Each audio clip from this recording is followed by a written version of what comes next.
السلام عليكم ورحمة الله وبركاته. معاكم اي جيمر اكس 36.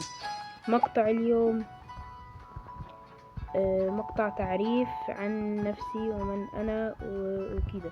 انا كان عندي قناة قديمة في اليوتيوب، بس انحذفت للأسف عشان صارت مشكلة بالايميل، وكان عندي عدد مشتركين، كنت اتمنى اني اكون مشهور يعني، وعدد المشتركين يزداد.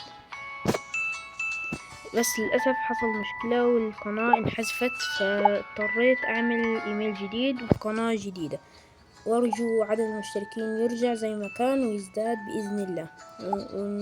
وهدفي إني أجعل المتابعين يستمتعوا بأفضل الإمكانيات إن شاء الله. وطبعا هذا أول مقطع، فلا تنسون اللايك والاشتراك، والسلام عليكم ورحمة الله وبركاته.